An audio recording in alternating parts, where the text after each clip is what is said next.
Bismillahirrahmanirrahim. Alhamdulillah Rabbil Alamin. Wassalatu wassalamu ala ashrafil anbiya wal mursalin wa ala alihi wa sahbihi ajma'in. Allahumma alimna ma jahilna, Allahumma rizna ilman nafi'an wa zukna fahman tayyibah. Allahumma lakal hamdu syukra wa lakal mannu fadla wa nastaghfiruka ya hayyu ya qayyum. Salli wa sallim adada anmika ala abdika wa rasulika wa habibika sayyidil ma'sum Sayyidina Muhammad wa ala alihi wa sahbihi wa ahli mahabbati wa aflah syu'un al-ummati wa farij anna al-humuma wal ghumuma ya hayyu ya qayyum. Rabbi shrah li sadri wa yassir li amri wa halul 'uqdatam min lisani yafqahu qawli.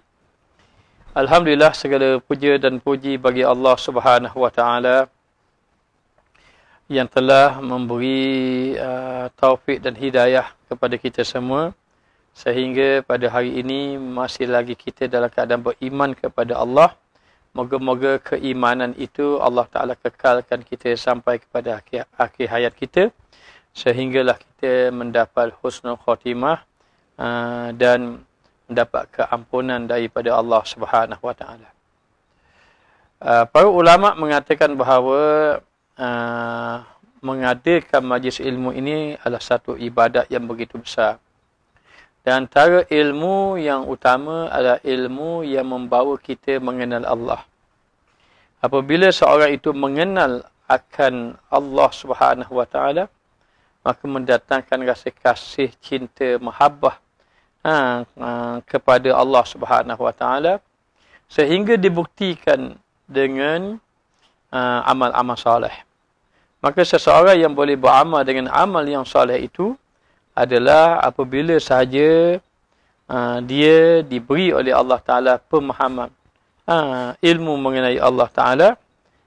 Di antara ilmu yang Allah beri itu adalah apabila dia melihat akan alam, maka pada alam, di sebalik alam itu, dia melihat adanya Allah Ta'ala. Melihat adanya Allah Subhanahu wa taala yang menciptakan alam ini. Jadi alhamdulillah, maknanya dengan seseorang itu mengetahui tentang sifat-sifat Allah, tentang mengenal Allah Taala, maka membawa kepada dia dekat kepada Allah. Jadi Ustaz ucapkan terima kasih banyak-banyak. Semoga mendapat rahmat daripada Allah di mana saja berada, sama ada di Semenanjung, ataupun Sabah Sarawak, ataupun di Singapura, ataupun di mana sahaja berada. Moga-moga Allah Ta'ala memberi kebaikan kepada kita semua. Baik, insya-Allah malam ini kita akan sambung pembacaan kitab hikam kita. Kita masih lagi berada pada muka surat 74. Yang mana semalam kita ada membicarakan mengenai bahawa seseorang tadi hendaklah dia melihat Allah melalui alam. Maka dengan melalui alam, melihat alam ini, maka dia dapat mengetahui bahawa di sebalik alam itu adanya Allah Subhanahu wa taala. Dan insya-Allah pada malam ini kita akan terus sambung pembacaan kitab kita ini dalam bicara ilmu kitab hikam. Kita sampai pada muka surat 74. Qala musannif rahimahullahu taala wa nafa'ana bi ulumihi fid dharain amin. Berkata Syekh Ibnu Athaillah As-Sakandari di dalam matan hikamnya, alima minka annaka la tasbiru anhu wa ashhadaka ma baraza minhu. Maksudnya, alima minka annaka la tasbiru anhu. Telah diketahuinya, Allah Maha mengetahui, ataupun Allah mengetahui daripadamu, Allah Maha mengetahui daripada kamu, yakni daripada hamba-Nya itu, bahawa engkau, yakni hamba tadi, tiada dapat sabar, tidak dapat sabar daripadanya, tidak dapat sabar daripada Allah, yakni tidak dapat sabar untuk melihat Allah. Tidak dapat sabar untuk melihat Allah kerana tiada kaya bagi hamba-Nya itu daripada Tuhannya. Apa makna tiada kaya? Maknanya kerana hamba itu sentiasa berhajat kepada Allah. sentiasa berhajat. Tiada kaya bermakna berhajat. Berhajat daripada Tuhannya kerana dia sentiasa merasai bahawa dia berhajat kepada Allah. Maka diperlihatkan akan dikau barang yang nyata daripadanya. Maka Allah Ta'ala tunjukkan kepada kamu sesuatu ataupun yang membawa kepada kamu ini mengingati Allah. Yang pada itu nyata ada Allah Ta'ala. Hingga engkau ketahui segala sifatnya. Sehingga kamu mengetahui akan sifat Allah Ta'ala. Daripada barang yang dinyatakannya, daripada barang yang dinyatakan, daripada alam yang diciptakan, dinyatakan. Seperti seseorang itu melihat alam, melihat bukit, melihat gunung. Maka dengan melihat gunung dan bukit itu, sehingga mendatangkan, mengingatkan akan sifat Allah Ta'ala. Daripada mana? Daripada dia melihat alam tadi. Supaya engkau ketahui, supaya kamu mengetahui bahawasanya ia sertamu, bahawa Allah Ta'ala itu bersama dengan kamu dalam tiap-tiap tempat. Di mana saja kamu berada, Allah itu bersama dengan kamu. Sebagaimana firman Allah Ta'ala, firman-Nya yang maha tinggi, yakni firman Allah Ta'ala yang maha tinggi, wa huwa ma'akum aynama kuntum. Allah Ta'ala itu bersama dengan kamu, iaitu serta kamu di mana ada kamu. Yakni Allah Ta'ala sentiasa bersama dengan kamu di mana saja kamu berada. Wa huwa ma'akum aynama kuntum. Allah Ta'ala bersama dengan kamu di mana saja kamu berada.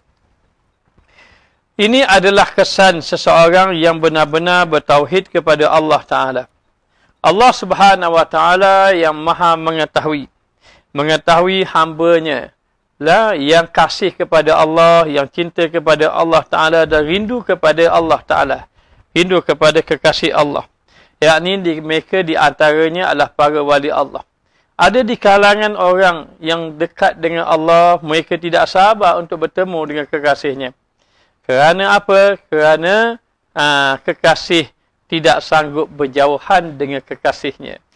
Pernah satu ketika datangnya malaikat kepada Nabi Ibrahim AS. Maka katanya malaikat tadi bahawa aku datang kepada kamu ini atas utusan Allah, atas perintah Allah. Dan Allah memerintahkan supaya aku mencabut nyawamu. Nabi Ibrahim bertanya, aku ini Khalilullah, aku ini kekasih Allah. Adakah Allah perintahkan kamu datang untuk mencabut nyawaku? Ya, kata malaikat tadi. Aku ini kekasih Allah, mana mungkin kekasih itu membunuh akan kekasihnya. Kalaulah orang ada kekasih, dia tak mungkin bunuh kekasihnya. Kalau dia bunuh kekasihnya, bukan kekasih lah tu. Maka kata Nabi Ibrahim AS, mana mungkin kekasihnya nak membunuh kekasihnya. Maka malaikat tadi, macam mana ni? Maknanya, maka malaikat tadi bertemu dengan Allah. Bertanya kepada Allah yang maha mengetahui. Wahai Allah, engkau lebih mengetahui hal keadaan kekasihmu. Katakan kepadanya, wahai malaikatku, mana mungkin kekasih tidak mau bertemu dengan kekasihnya. Lalulah malaikat pun berjumpa dengan Nabi Ibrahim. Lalu berkata, ya Ibrahim, betulkah kamu ni kekasih Allah? Ya. Betulkah Allah Ta'ala ni kekasihmu? Ya, Allah Ta'ala kekasihku. Dah kalau begitu, mana mungkin kekasih tidak mau bertemu dengan kekasih? Adakah seorang kekasih tidak mau bertemu dengan kekasihnya? Dah adakah kamu tidak mau bertemu dengan Allah sebagai kekasih kamu? Mau bertemulah. Memanglah kekasih saya, memang nak bertemu dengan dia. Sebab dia kekasih saya. Kalau begitu, mana mungkin kamu bertemu dengan kekasihmu dalam keadaan kamu ini tidak lagi diwafatkan oleh Allah. Maka akhirnya Nabi Ibrahim menyerahkan diri sehinggalah dia diwafatkan dan untuk bertemu dengan kekasih Allah Subhanahu Wa Ta'ala. Maka di sini Adakah seseorang itu boleh melihat Allah di atas muka dunia? Maka kita telah nyatakan kemarin. Ada 3 pendapat. Pendapat pertama, ulama sufi mengatakan bahawa boleh bertemu melihat Allah. Ini para Nabi. Ini seperti Nabi kita Muhammad SAW melihat Allah Ta'ala di atas muka dunia. Macam mana dia melihat Allah Ta'ala atas muka dunia? Wallahu a'lam. Ini pendapat yang pertama. Nabi kita Muhammad melihat Allah di atas muka dunia. Ataupun dengan arti kata melihat Allah dalam keadaan masih lagi hidup lagi. Belum lagi mati. Seperti melihat bertemu dengan Allah ketika di Sidratul Muntaha ketika peristiwa Mi'raj Rasulullah sallallahu alaihi wasallam. Adapun Nabi Musa nak melihat Allah, lan tarani, kamu tidak akan boleh melihat aku, kata Allah Taala kepada Nabi Musa alaihi salam. Dan umat Nabi Musa nak tengok, lan nu'mina laka hatta narallaha jahratan. Kami tidak mau beriman kepada engkau wahai Musa sehingga kami dapat melihat Tuhan kamu terang-terangan. Fa akhadhatkumus sa'iqatu wa antum tanzurun. Allah Taala datangkan suara, akhir sekali mereka mati semuanya sekali. Tak boleh melihat Allah. Maka ulama mengatakan pendapat pertama, tak boleh melihat Allah atas muka dunia kecuali Nabi kita Muhammad sallallahu alaihi wasallam. Maknanya pendapat pertama boleh melihat Allah tapi Rasulullah saja. Pendapat kedua mengatakan tak boleh. Yang melihat Allah hanya dekat negeri akhirat sahaja. Melihat dekat dalam negeri akhirat sahaja. Pendapat pertama Rasulullah dan orang-orang yang terpilih. Tapi pendapat kedua mengatakan tidak ada yang melihat Allah kecuali dekat negeri akhirat sahaja. Kemudian yang dikatakan bahawa yang ketiga tidak pasti. Maknanya boleh jadi melihat Allah dalam muka dunia, boleh jadi melihat hanya melihat Allah Taala di negeri akhirat. Namun berdasarkan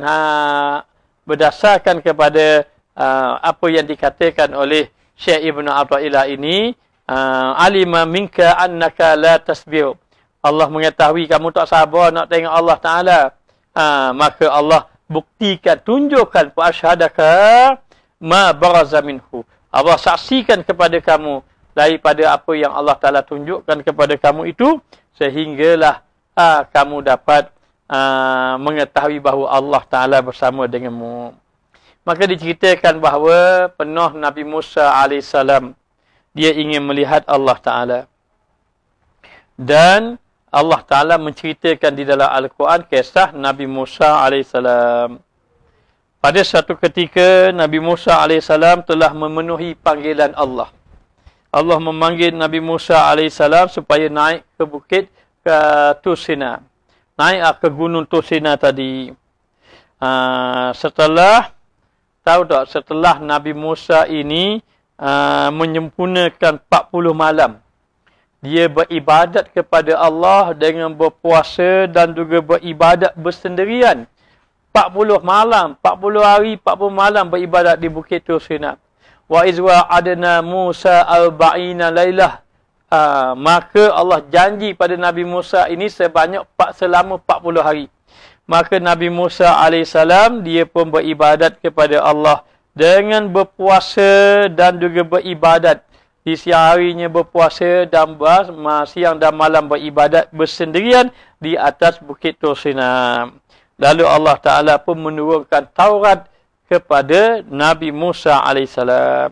Maka bila Allah Ta'ala setelah dia beribadat 40 hari, 40 malam ni, dia beribadat, siang berpuasa, malam lagi tambah lagi beribadat, timbul rasa, Nabi Musa rasa sangat rindu nak melihat sang kekasihnya.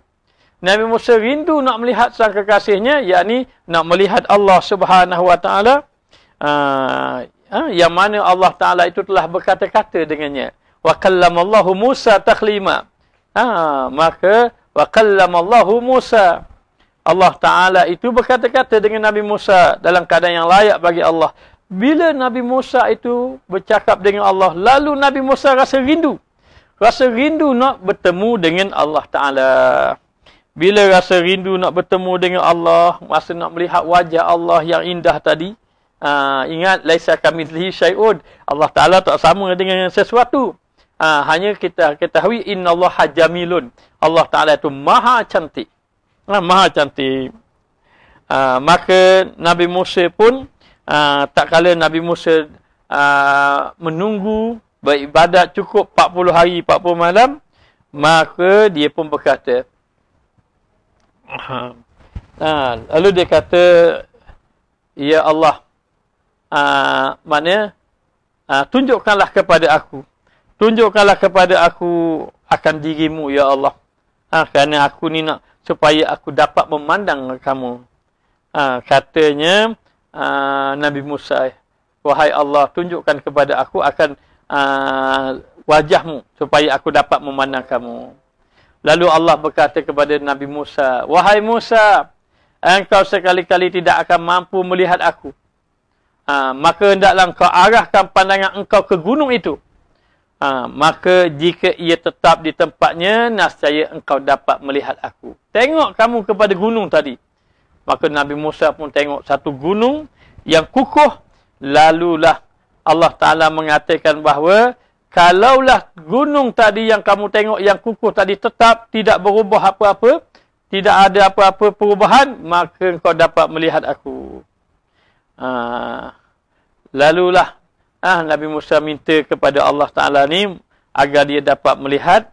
Lalu dikatakan bahawa, wahai putera Imran, iaitu Nabi Musa AS, sesungguhnya tidak ada yang sanggup untuk melihatku. Tidak untuk melihatku, kemudian ia mampu untuk terus hidup. Kalau boleh tengok aku ini, kata Allah, tak ada manusia yang sanggup nak hidup. Tidak ada manusia yang sanggup nak hidup.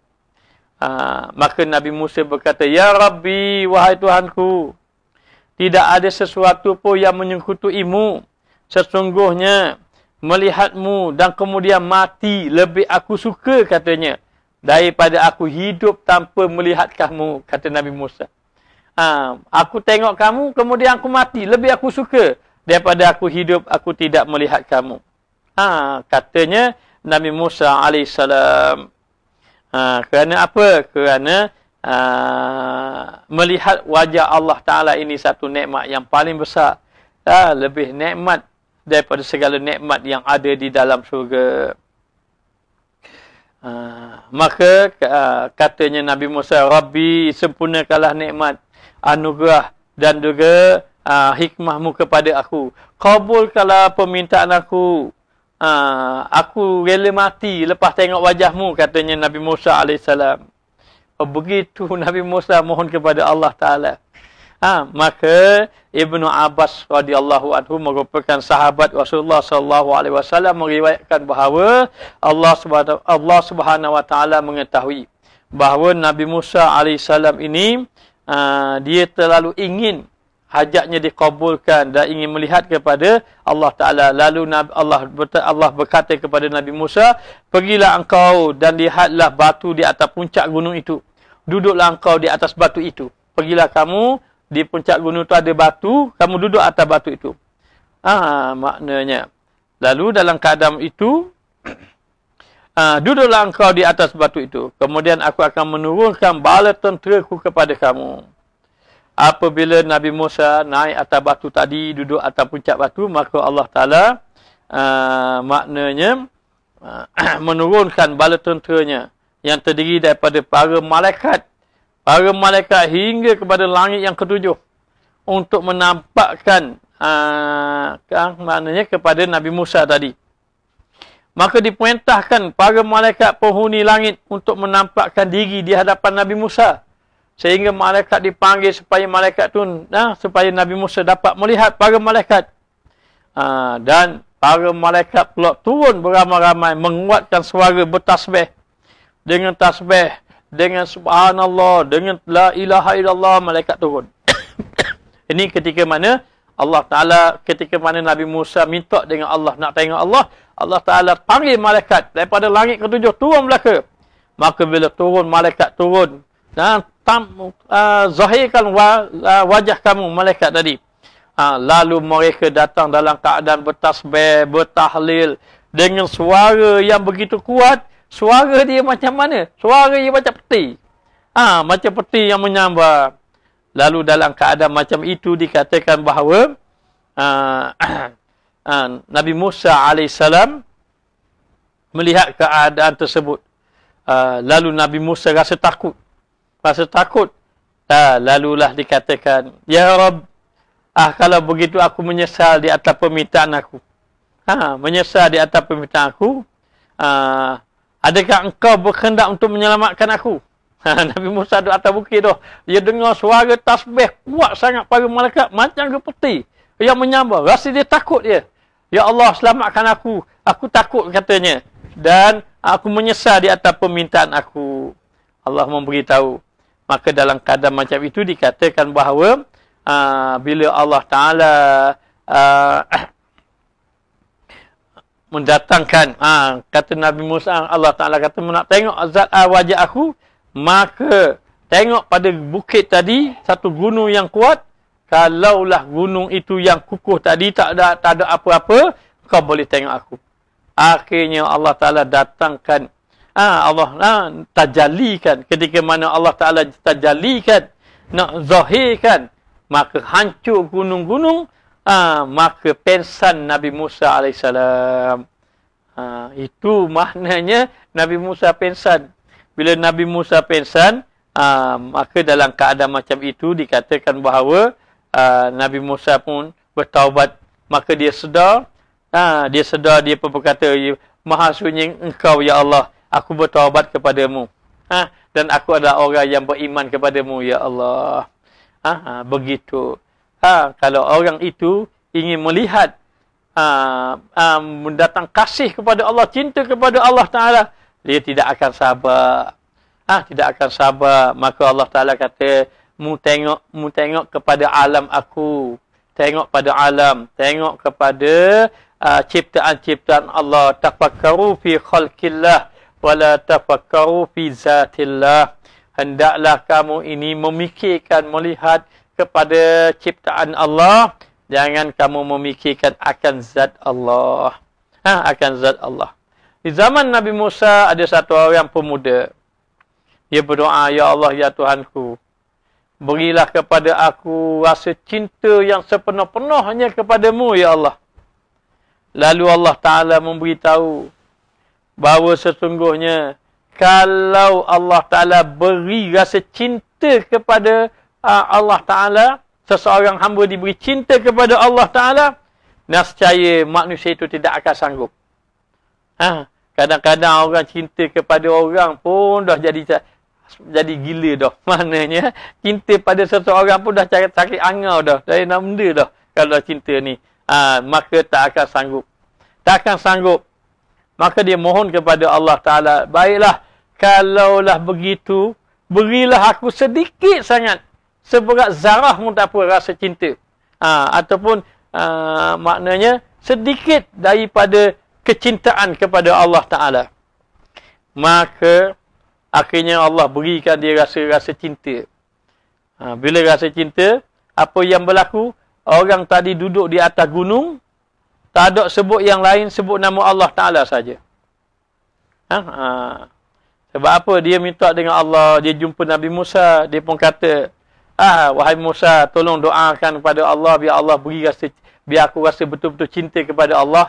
Nabi Musa yang ada pengalaman, dia berkata apa? Boleh, kalau Allah berimu rasa cinta betul-betul kepada Allah 100%, kamu tidak akan sanggup. Bahkan kamu akan binasa.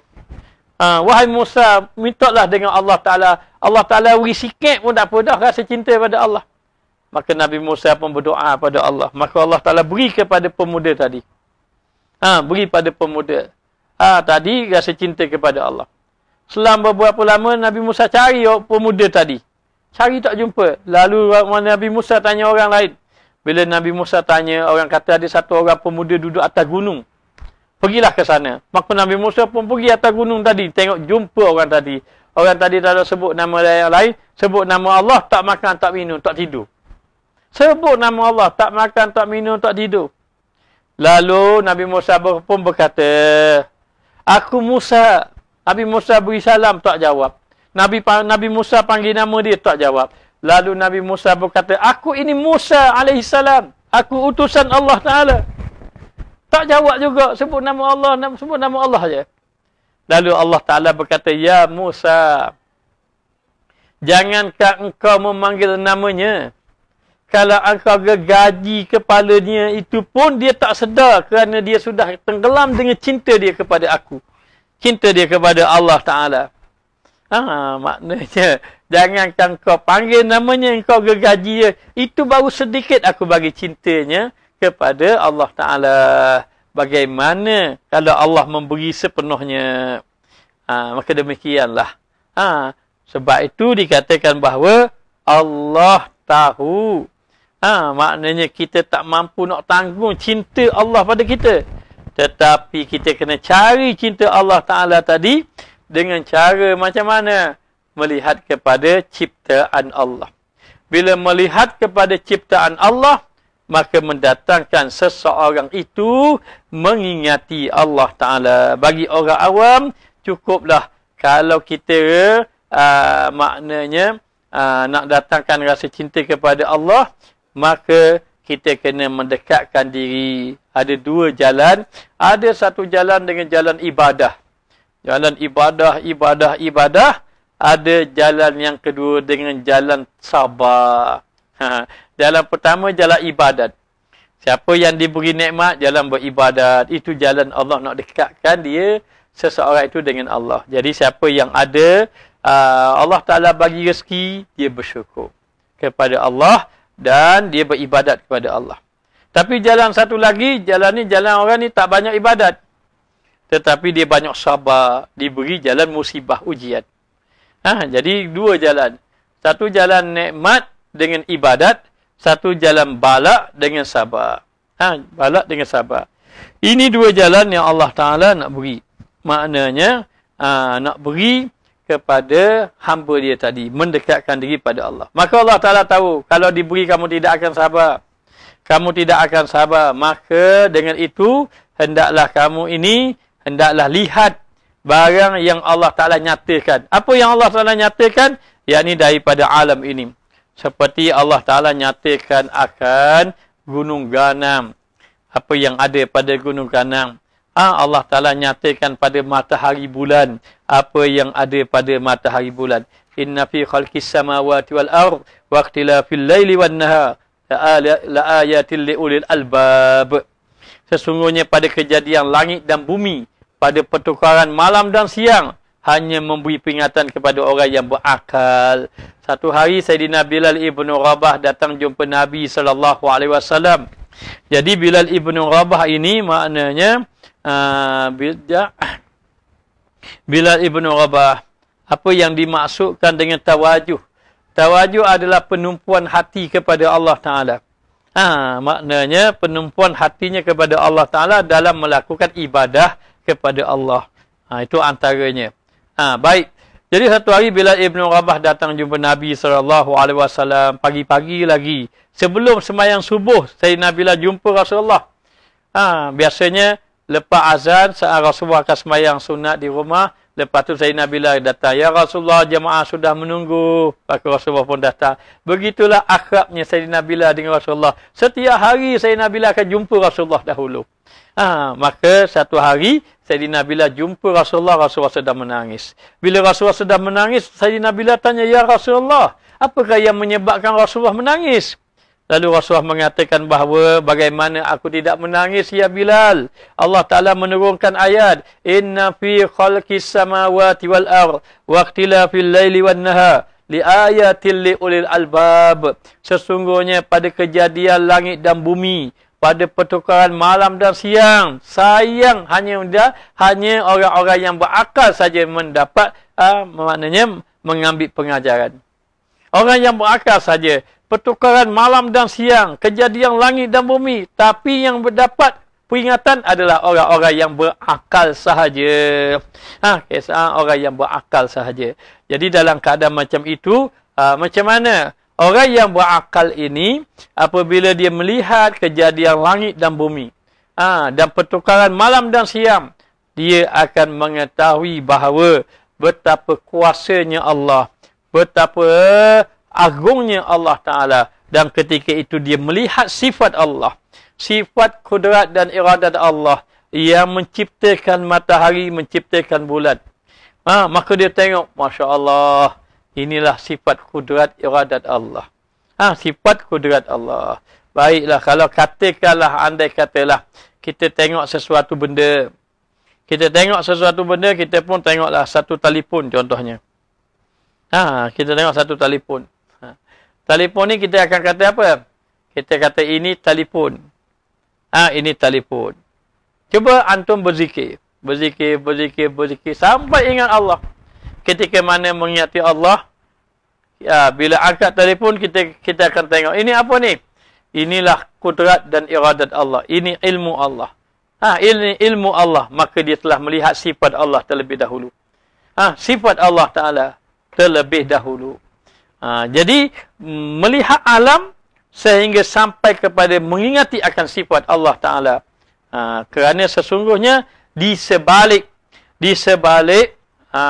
ciptaan Allah Ta'ala itu adanya Allah Subhanahu Wa Ta'ala. Maka dinyatakan daripada kamu tadi bahawa apa yang ada pada kamu tadi, di situ ada Allah. Sehingga kamu mengetahui akan sifatnya dan daripada barang yang nyata akan dia.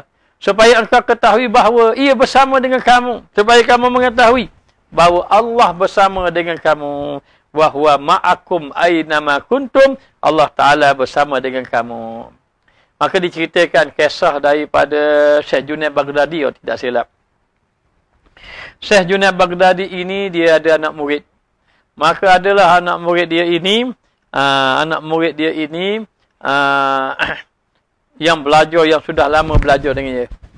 Tapi di antara anak murid dia yang belajar dengan dia tadi, ada satu orang yang Syekh Junaid Baghdadi sangat kasih, sayang sungguh, dan dia adalah seorang budak lagi.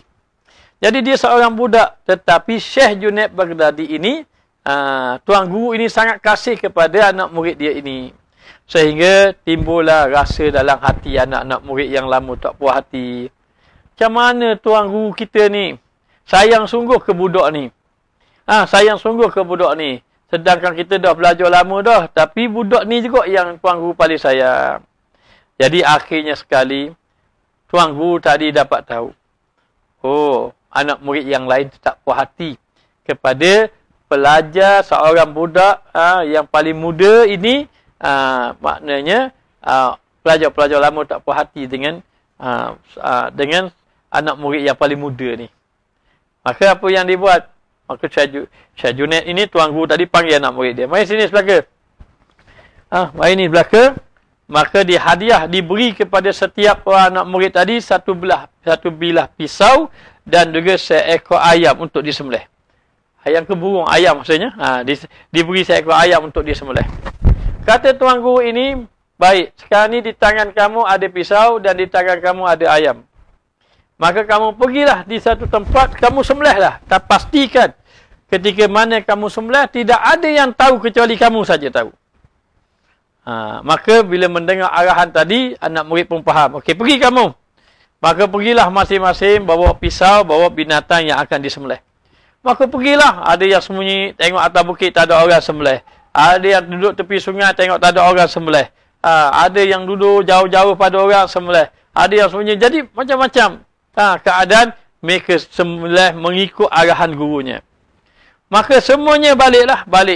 Bila balik jumpa tuan guru tanya, kamu sudah sembelih? Sudah sembelih. Ketika mana kamu sembelih, ada orang tahu tak? Ada tak yang tahu? Tak ada, dia kata semua tak tahu. Maka tuan guru pun tersenyum tengok. Tapi ada satu orang lagi. Ada satu orang lagi yang tak balik lagi. Siapa? Pelajar yang paling muda, yang paling dikasihi oleh gurunya tadi. Iaitu anak muda tadi. Tiba-tiba anak muda tadi pun balik. Bila balik, terkejut orang ramai. Kenapa? Kerana di tangannya tidak ada di tangannya ada pisau yang tidak ada kesan darah. Dan di tangannya pula ada binatang yang tidak lagi disembelih. Lalu tuan guru dia bertanya, kenapa kamu tidak sembelih lagi? Kan sudah aku beri arahan supaya kamu menyembelih binatang yang ada di tangan kamu. Kan pisau sudah ada di tangan kamu. Dan kenapa kamu lambat datang? orang lain sembelih pun boleh datang awal, boleh datang. Tapi kamu paling lambat dan kamu tidak disembelih pun binatang yang ada di tangan kamu tadi. Maka dia pun berkata, wahai Tuan Guru, bagaimana saya nak sembelih?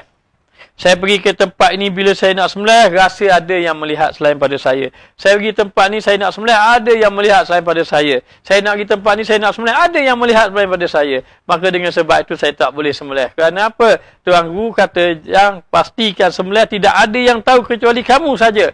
Tapi setiap kali saya nak sembelih, ada semua. Saya rasa ada yang tahu. Maka saya tak boleh nak sembelih. Maka Tuan Guru dia tanya, siapa yang tahu yang kamu masukkan? Tiap kali kamu nak sembelih, ada yang tahu. Siapa dia? Lalu katanya, Allah. Baru orang lain sedar. Ya sungguh. Lalu Tuan Guru kata, itulah sebabnya aku kasih kepada dia. Kerana sesungguhnya kamu mendapat ilmu. Allah Ta'ala itu ada di mana saja kamu berada. Tetapi dia mendapat cahaya ilmu. Cahaya ilmu. Sehingga dia dapat menggunakan ilmu. Apabila dikatakan Allah Ta'ala itu di mana berada, dia dapat merasakan Allah Ta'ala benar-benar ada bersamanya. Maka untuk nak mencari Allah, carilah kepada ciptaan Allah yang Allah Ta'ala nyatakan. Sehingga kamu benar-benar kasih, benar-benar cinta kepada Allah Subhanahu Wa Ta'ala. Baik, kita tengok. Maka apabila telah engkau ketahui yang demikian itu, setelah kamu tahu, kamu tak mampu nak tanggung cinta Allah, maka tengoklah ciptaan Allah. Nak cinta pada Allah sebenar-benarnya kamu tak mampu. Dan kamu tidak akan sabar kepada Allah Ta'ala. Rindu kamu ni kalau Allah Ta'ala beri, rindu kepada Allah tak akan mampu menanggung. Rindu ke manusia pun tak mampu nak tanggung. Apatah lagi rindu pada Allah. Maka setelah kamu faham keadaan macam itu, apabila telah engkau ketahui yang demikian itu, maka diam engkau kepadanya. Maka kamu diam. Maknanya diam apa? Tetap hati kamu kepada Allah. Tetap hati kamu kepada Allah Ta'ala. Dan tetapkan hati yang demikian itu. Maknanya, dan engkau sembah akan dia. Ikut perintah Allah Ta'ala tadi, atas muafakat iradahnya, muafakat bertepatan dengan kehendak Allah. Cara nak mendapat cinta Allah, hendaklah kita ini tetapkan hati kita dengan Allah. Macam mana nak tetapkan hati kita? Allazina yazkurunallaha qiyaman wa qu'uda. Orang yang sentiasa berzikir dalam keadaan duduk diri baring, maka hatinya sudah ingat pada Allah. Lain pada zikir, ingat kepada Allah sehingga dia dah selera, maknanya dah berjelera. Dah sebati dalam dirinya, mereka itu mendapat rasa mengingati Allah dengan melalui yazkurunallaha qiyaman wa qu'udan ala junubi wa yatafakkaruna fi khalqis samawati wal ardh. Mereka itu bertafakur melihat ciptaan alam Allah Subhanahu Wa Ta'ala. Mereka melihat akan ciptaan Allah sehingga hati mereka itu tetap kepada Allah. Maka sembahlah Allah dalam keadaan muafakat mengikut kehendak Allah. Kerana bahawasanya tiada dijadikan akan dikau dalam dunia, dalam negeri dunia ini, melainkan kerana menyembah engkau akan dia. Kerana Allah Ta'ala telah berfirman bahawa Allah mencipta kita supaya kita mengabdikan diri kepada Allah. Wa ma khalaqtul jinna wal insa illa liya'budun. Tidak aku jadikan jin dan manusia kecuali untuk mengabdikan diri kepada Allah Subhanahu Wa Ta'ala. Maka Allah mencipta kita supaya kita beribadah kepadanya. Beribadah kepada Allah, kata Ibnu Abbas, illa liya'rifuni, dalam keadaan mengenal Allah Subhanahu Wa Ta'ala. Pepatah Melayu kata dah kan, tak kenal maka tak cinta. Jadi nak kenal mesti kena ada ilmu. Kita nak kenal orang tadi, kita kena tahu dia duduk mana, nama dia apa, dia duduk di mana, apa kesukaan dia, mana apa-apa yang berkaitan dengan dia, lalulah datang cinta. Jadi nak kenal Allah kena ada ilmu mengenal Allah. Maka ilmu mengenal Allah ialah ilmu tauhid. ilmu ketauhidan kepada Allah Subhanahu Wa Taala, dan belajar tauhid jangan sampai pening. Maknanya belajar tauhid ini sampai kepada kamu ini dapat menjauhkan diri daripada syirik kepada Allah dan mengenal akan sifat-sifat Allah. Baik, kemudian dikatakan bahawa muafakat dengan iradatnya kerana bahawasanya tiada menjadikan akan dikau dalam negeri dunia ini melainkan kerana menyembah engkau akan dia. Kemudian daripada engkau ketahui akan dia, selepas kamu kenal Allah, maka kamu sembah akan Allah Subhanahu Wa Taala. Maka dikatakan bahawa tetapkan hati kita dalam beribadah dan pastikan beribadah mengikut kehendak Allah. Maka orang dalam melakukan amal ibadah, supaya ibadah kita diterima oleh Allah, yang pertama kita kena ada ilmu dalam melakukan ibadat. Ilmu yang pertama, ilmu mengenal Allah. Ilmu mengenal Allah Subhanahu Wa Taala, itu jalan yang pertama. Dan juga jalan yang kedua, ilmu nak mengenal Allah Taala ini ialah cara beribadat, iaitu ilmu fiqh. Ilmu tauhid, kita mengenal Allah sehingga kita berpegang, berintikad dengan itikad yang benar. Kemudian nak mengikut kehendak Allah, kita juga kena belajar ilmu fiqh. Ilmu fiqh supaya sah amal ibadat kita. Dan juga kita kena belajar ilmu tasawuf supaya hati kita ingat kepada Allah Subhanahu Wa Taala. Jadi dalam keadaan macam itu, maknanya kita ini kena mendekatkan diri pada Allah. Ini ada satu soalan, bagaimana nak tahan rindu pada ibu bapa yang jauh di tempat wabak di Selangor? Saya rasa sedih dan tak tahan. Ada zikir khas tak Ustaz? Nak menahan rindu, tak tahan, nak tahan rindu. Kalau nak zikir khusus tu, untuk rindu, nak tahan rindu tu, Ustaz pun tak pasti, tak tahulah. Tapi beginilah, kita disuruh agar sentiasa mengingati Allah Subhanahu Wa Taala. Dalam waktu yang sama, kita kena banyakkan berzikir pada Allah. Ada mengatakan bahawa berzikir dengan zikir Ya Latif, Ya Latif sebanyak 129 kali. Antaranya apa? Antaranya zikir ni jadi hati kita jadi lembut dengan orang, dia pun akan mengasihi kita. Dalam waktu yang sama Allah kabulkan hajat kita. Tapi Ya Latif itu sebanyak 129 kali. Baik, kita sambung balik kembali. Sekali-sekali kita celah soalan, tak apa. Baik, lalu dikatakan bahawa seseorang tadi sebenarnya dia bila beribadat muafakat dengan kehendak Allah, yang pertama dengan ilmu. Ilmu tadi, ibadat yang dilakukan tadi hendaklah menepati kehendak, menepati Al-Quran dan Sunnah Nabi, yakni dengan berdasarkan kepada ilmu yang benar. Kemudian yang kedua hendaklah dalam keadaan ikhlas. Kerana ibadat itu hendaklah dalam keadaan ikhlas. Kerana Allah Ta'ala berfirman, وَمَا أُمِرُوا إِلَّا لِيَعْبُدُوا اللَّهَ مُخْلِصِينَ لَهُ الدِّينَ. Kamu diperintahkan ibadat ni dalam keadaan ikhlas semata-mata kerana Allah Subhanahu Wa Taala. Ini ibadat biar menepati dengan kehendak tadi. Dan dikatakan bahawa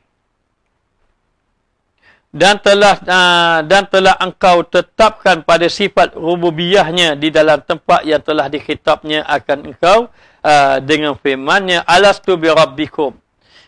Maka engkau tetapkan sifat rububiyah, sifat ketuhanan yang mana Allah Ta'ala telah khitabkan. Allah Ta'ala telah berkata kepada kita semua, alastu bi rabbikum. Allah Ta'ala telah bertanya kita di dalam alam arwah sana, tidakkah aku ini Tuhan kamu? Sifat ketuhanan Allah Ta'ala telah tetapkan, tidakkah aku ini Tuhan kamu? Maka dijawab, qalu bala, sesungguhnya benar engkau lah Tuhan kami. Syahidana, kami menyaksikan bahawa engkau ini adalah Tuhan kami. Maka dikatakan bahawa seseorang tadi bila benar dengan ibadat kepada Allah, benar cara dia beribadat pada Allah, Dengan ikhlas dia beribadat dan ibadatnya benar dengan Allah dan dia beribadat dalam keadaan hatinya suci kepada Allah. Hati suci kepada Allah maknanya maka membawa kepada hatinya ingat. Jadi nak ingat pada Allah, Ustaz pesan kepada diri sendiri dan para jemaah sekalian, tolong ambil perhatian. Kita mesti kena ada amal zikir. Kita mesti kena ada amal zikir. Kita mesti juga sentiasa mengamalkan taubat dengan mengekalkan istighfar. Dalam waktu yang sama, kita kena ada orang saleh yang kita berdampingan ataupun guru yang benar yang dapat membersihkan hati kita. Guru yang benar ini yang dapat membersihkan hati kita seperti doktor pakar. Seperti doktor yang dapat mengobat penyakit kita. InsyaAllah maknanya 3 tadi. Jadi carilah. Jangan cari ustaz. Ustaz bukan guru. Ustaz orang pembaca. Guru lain, pembaca lain. Ustaz ni pembaca saja. Supaya dia dapat tahu. Kemudian belajarlah dengan orang-orang yang lebih alim, lebih saleh. Yang dapat membimbing hati kita kepada Allah Ta'ala. Guru yang benar ini, orang yang ada cahaya Allah. Tengok wajahnya mengingatkan kita kepada Allah. Mendekatkan diri kita kepada Allah Ta'ala. Lalu, orang akan merasa rindu kepada Allah Ta'ala ini. Dengan sebab 3. Seorang ini akan merasa rindu kepada Allah dengan sebab 3. Apa dia dengan sebab 3 yang menyebabkan seorang itu datang rindu kepada Allah?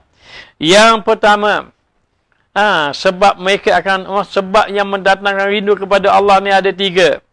Yang pertama bahawa merasa sebenar-benar ia ini bergantung kepada Allah. Sesiapa yang tidak merasa bergantung dengan Allah, jaga-jaga.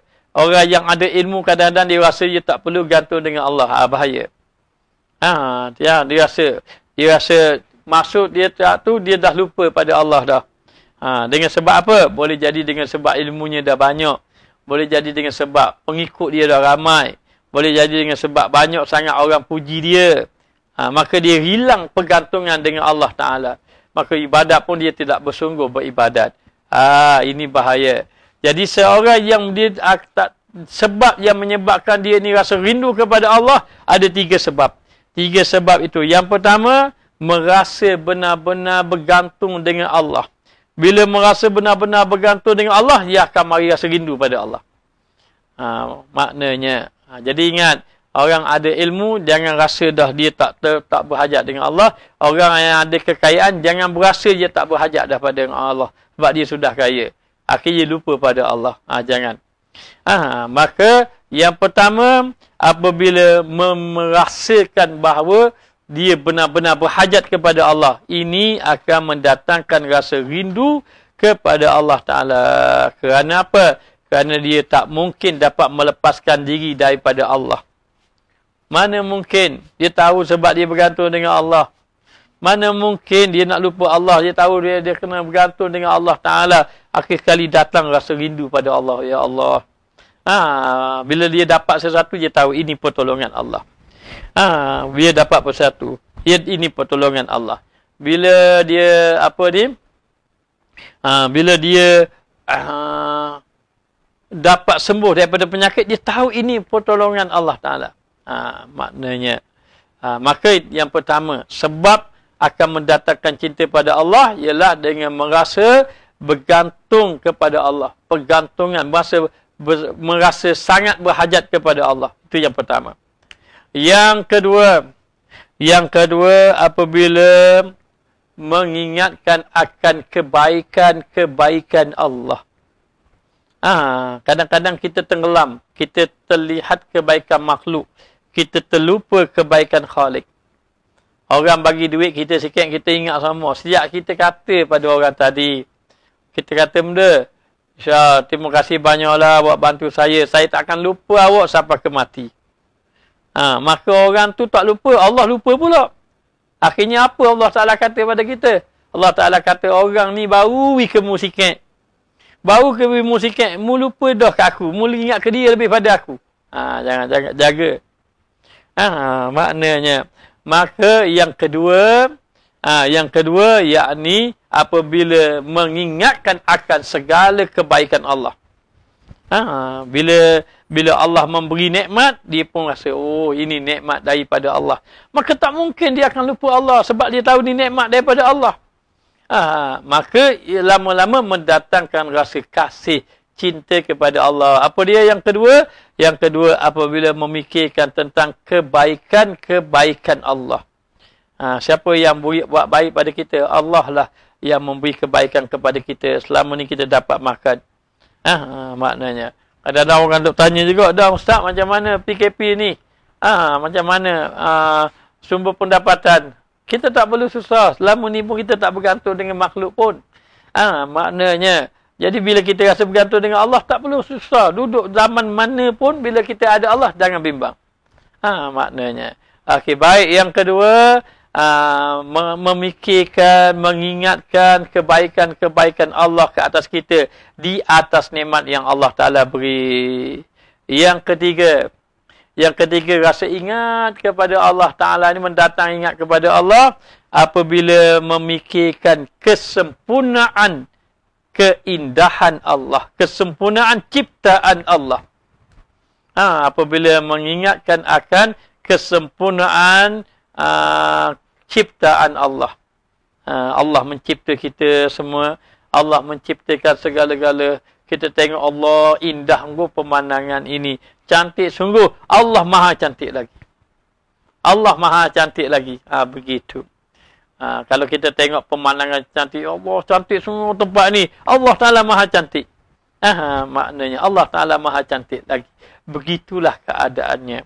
Maka kata ulama, tiga ini kalau kita ingat kecantikan, kesempurnaan ciptaan Allah, kita ingat alangkah baiknya Allah Ta'ala pada kita, dan kita ingat bahawa kita sangat berhajat kepada Allah, lama-lama akan datang rasa cinta pada Allah. Cinta kepada Allah Ta'ala. Maka cinta kepada Allah Ta'ala ini, Allah bagi sikit. Kalau Allah Ta'ala bagi banyak, tak mampu kita, tak sabar kita. Maka Allah Ta'ala kata, mu boleh cinta aku, mu tengok ni lah keindahan. Keindahan ciptaan aku, nikmat-nikmat aku, dan aku beri mu lemah supaya mu bergantung pada aku. Kalau Allah beri belakang mu tak tahan. Maka, oleh itu, tengok kepada tiga ini, agar dapat rasa cinta kepada Allah Subhanahu Wa Ta'ala. Maka, dikatakan bahawa, antara yang kita dapat mengambil pengajaran daripada hikmah ini, bahawa melihat Allah itu dalam surga satu yang pasti. Namun, untuk melihat Allah di dalam surga, lihatlah dahulu ciptaan-ciptaan Allah.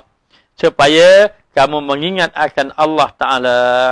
Kemudian, bila dapat nikmat Allah, bersyukurlah di atas nikmat-nikmat Allah Ta'ala. Dan bila datang ujian, kita bersabar. Ini orang awam, macam kita semua. Dan melihat bahawa Allah Ta'ala maha baik. Allah Ta'ala maha baik. Bila Allah memberi nikmat, Allah tengok. Kita ingat tak dia? Siapa yang memberi nikmat? Bila Allah Ta'ala beri ujian, Allah Ta'ala nak tengok. Kita ingat tak dia di atas ujian Allah Ta'ala? Kemudian sifat-sifat wali Allah Ta'ala memanglah mereka sentiasa rindu kepada Allah Ta'ala. Sentiasa ingin mendekatkan diri kepada Allah Ta'ala. Dan kita ini yang banyak dosa, yang banyak lalai pada Allah, kita pun nak dekat juga dengan Allah. Maka bila nak dekat dengan Allah Ta'ala, maka hendaklah kita ini sentiasa mengenung nikmat Allah dan mendatangkan rasa berhajat kepada Allah Ta'ala. Dan sentiasa ingatkan betapa hebatnya Allah, betapa maha baiknya Allah Ta'ala kepada kita semua. Oleh itu, para jemaah, jangan lupa berzikir, berselawat kepada Nabi, banyakkan berzikir, berselawat pada Nabi, dan ingat, jaga lidah kita daripada mencela. Jaga lidah kita daripada mengutuk orang, mencela, memfitnah dan seumpamanya. Moga-moga Allah Ta'ala memberi kebaikan. InsyaAllah, duduk dekat dengan Allah, hati tenang.